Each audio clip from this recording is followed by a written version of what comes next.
So I wanted to make a quick video to kind of show you the beginning process of layout for the project that I'm working on. It's a silver cuff.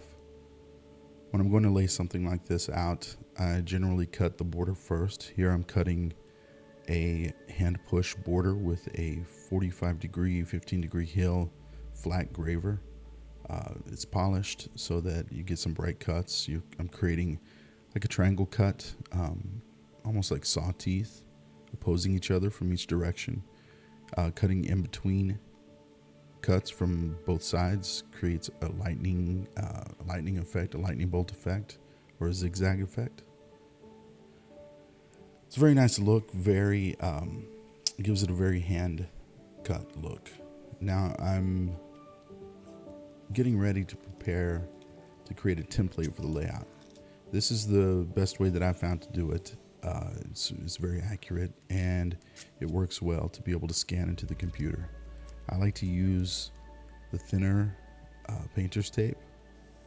This one is, I believe, low-tack painter's tape. The yellow is the best because you can see through it easier.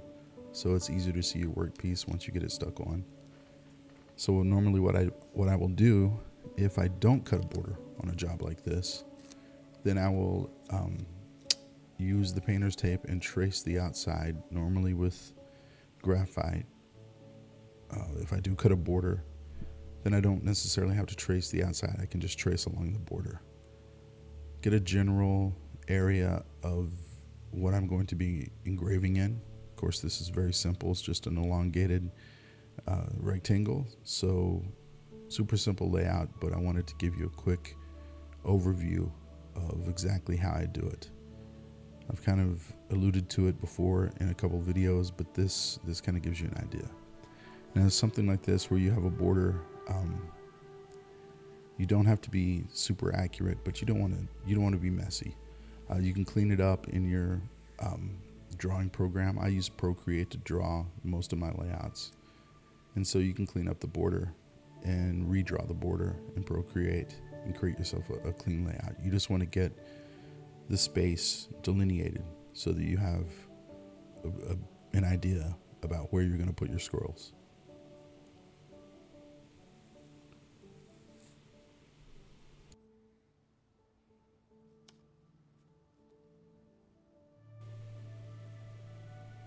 Now, once I have everything traced and I have the area delineated that I'm going to be engraving on the workpiece, I'll scan it in the computer.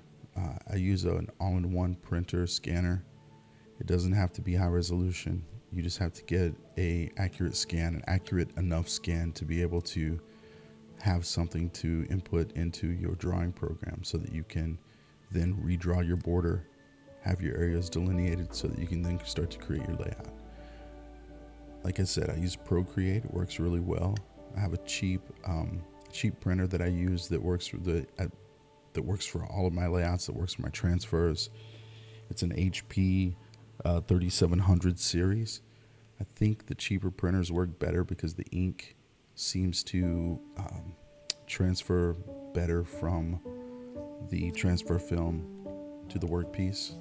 But you can see the very beginning of this is laying out the area that you're going to engrave. And this is exactly how I do it. So give it a try. Let me know what you think. See if it works for you.